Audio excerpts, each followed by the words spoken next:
Friends ಇಲ್ಲಿ series part ಅಲ್ಲಿ part 3 ಇದರಲ್ಲಿ ಸೀರೀಸ್ ಪಾರ್ಟ್ ಅಲ್ಲಿ ಏನಿದೆ ಕೆಲವೊಂದು ಟೆಕ್ನಿಕ್ಸ್ ಇದೆ. ಆ ಟೆಕ್ನಿಕ್ಸ್ ಮೇಲ್ಗಡೆ ನೀವೇನ್ ಮಾಡಬೇಕು, ಫಿಗರ್ಸ್ ಗಳನ್ನ ಮಾಡಬೇಕಾಗುತ್ತೆ. ಅದ್ರಲ್ಲಿ ಯಾವುದೇ ಟೆಕ್ನಿಕ್ಸ್ ಅಂತ ಹೇಳಿದ್ರೆ ಮೊದಲನೇ ಟೆಕ್ನಿಕ್ ರೊಟೇಷನ್ ಟೆಕ್ನಿಕ್ ಅಂತ ಹೇಳಿದ್ರು. ಅಲ್ಲಿ ರೊಟೇಷನ್ ಟೆಕ್ನಿಕ್ ಅಲ್ಲಿ ನೀವು ಯಾವಾಗಲೂ ಏನ್ ನೋಡ್ಬೇಕು ಅಂತ ಹೇಳಿದ್ರೆ ಫಿಗರ್ಸ್ ಗಳನ್ನ ಅಬ್ಸರ್ವ್ ಮಾಡಬೇಕು. ಯಾವ ತರ ಅಬ್ಸರ್ವ್ ಮಾಡ್ತೀರಾ ಅಂತ ಹೇಳಿದ್ರೆ ರೊಟೇಷನ್ ಅಲ್ಲಿ 2 ಟೈಪ್ಸ್ ಇದೆ. ಒಂದು ಕ್ಲಾಕ್ ವೈಸ್ ರೊಟೇಷನ್, ಇನ್ನೊಂದು ಆಂಟಿ ಕ್ಲಾಕ್ ವೈಸ್ ರೊಟೇಷನ್ ಅಂತ ಹೇಳ್ತೀವಿ. ಕ್ಲಾಕ್ ವೈಸ್ ರೊಟೇಷನ್ ಅಂತ ಹೇಳಿದ್ರೆ ಗಡಿಯಾರ ನೋಡಿದಿರಲ್ಲ, ಗಡಿಯಾರ ಕಡೆ ಸುತ್ತೋದನ್ನ ಕ್ಲಾಕ್ ವೈಸ್ ರೊಟೇಷನ್ ಅಂತ ಹೇಳ್ತೀವಿ. ಅಲ್ಲಿ ಫಿಗರ್ ಕೊಟ್ಟಿರ್ತಾರ, ಫಿಗರ್ ಏನಾಗ್ತಿರುತ್ತೆ, ರೊಟೇಟ್ ಆಗ್ತಾ ಇರುತ್ತೆ, ಕ್ಲಾಕ್ ವೈಸ್ ತರ ರೊಟೇಟ್ ಆಗ್ತಾ ಇರುತ್ತೆ. ಅದನ್ನ ನೀವು ಅಬ್ಸರ್ವ್ ಮಾಡಬೇಕು, ಕ್ಲಾಕ್ ವೈಸ್ ರೊಟೇಷನ್ ಅಂತ ಹೇಳ್ತೀವಿ.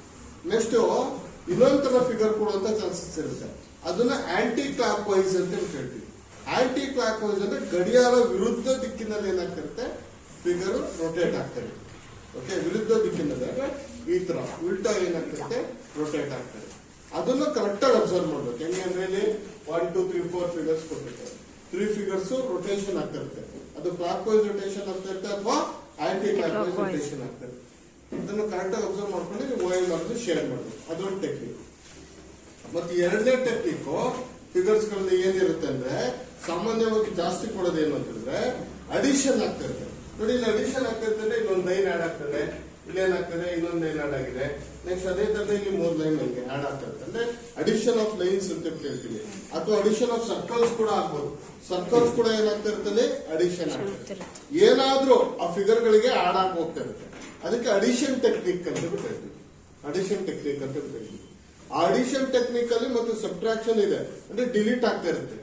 ಆ ಫಿಗರ್ ಗಳಲ್ಲಿ ಏನಾದ್ರು ಒಂದು ಡಿಲೀಟ್ ಆಗ್ತಾ ಇರುತ್ತೆ. ಅದನ್ನ ನೀವೇನ್ ಮಾಡ್ಬೇಕು, ಕರೆಕ್ಟ್ ಆಗಿ ಏನ್ ಮಾಡ್ಬೇಕು, ಅಬ್ಸರ್ವ್ ಮಾಡ್ಬೇಕು.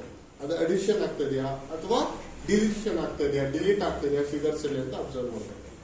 ಅದು ಅಡಿಷನ್ ಅಂಡ್ ಡಿಲೀಷನ್ ಟೆಕ್ನಿಕ್. ಮತ್ತೆ ಇನ್ನೊಂದು ಟೆಕ್ನಿಕ್ ಬರುತ್ತೆ, ಟೆಕ್ನಿಕ್ ನಂಬರ್ 3. ಇದ್ರಲ್ಲಿ ಅಂದ್ರೆ ಆಲ್ಟರ್ನೇಟ್ ಫಿಗರ್ಸ್ಗಳು, ಒಂದಾದ್ಮೇಲೆ ಒಂದು ಫಿಗರ್, ಒಂದಾದ್ಮೇಲೆ ಒಂದು ಫಿಗರ್ ಅಥವಾ ಆಲ್ಟರ್ನೇಟ್ ಆಗ್ತಾ ಇರುತ್ತೆ. ಒಂದಾದ್ಮೇಲೆ ಒಂದು ಆಲ್ಟರ್ನೇಟ್ ಫಿಗರ್. ಈ ಆಲ್ಟರ್ನೇಟ್ ಆಗ್ಬೇಕಾದ್ರೆ ಚಿತ್ರಗಳು, ಆ ಚಿತ್ರಗಳನ್ನ ಕರೆಕ್ಟ್ ಆಗಿ ಅಬ್ಸರ್ವ್ ಮಾಡ್ಬೇಕು.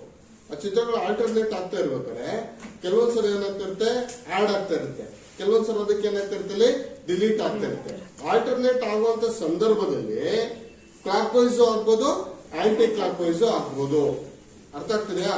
ಒಂದೊಂದ್ಸಲ ಫಿಗರ್ ಏನಾಗ್ತಾ ಇರುತ್ತೆ, ಒಂದ್ ಫಿಗರ್ ಕ್ಲಾಕ್ ವೈಸ್ ರೊಟೇಷನ್ ಆಗ್ತಾ ಇರುತ್ತೆ, ಇನ್ನೊಂದು ಫಿಗರ್ ಏನಾಗ್ತಾ ಇರುತ್ತೆ, ಆಂಟಿ ಕ್ಲಾಕ್ ವೈಸ್ ರೊಟೇಷನ್ ಆಗ್ತಾ ಇರುತ್ತೆ.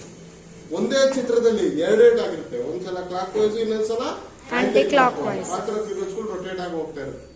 ನೀವು ಫಿಗರ್ಸ್ ಗಳನ್ನ ಕರೆಕ್ಟ್ ಆಗಿ ಅಬ್ಸರ್ವ್ ಮಾಡಬೇಕು. ನಾನು ಹೇಳಿದ್ನಲ್ಲ, ಇಷ್ಟು ಟೆಕ್ನಿಕ್ ಗಳ ಮುಖಾಂತರನೇ ಅವರು ಫಿಗರ್ಸ್ ಗಳನ್ನ ಕೊಡೋದು. ಒಂದು ರೊಟೇಷನ್ ಟೆಕ್ನಿಕ್, ಇನ್ನೊಂದು ಅಡಿಷನ್ ಅಂಡ್ ಡಿಲಿಷನ್ ಟೆಕ್ನಿಕ್, ಇನ್ನೊಂದು ಏನ್ technique, alternate technique. Okay, thank you.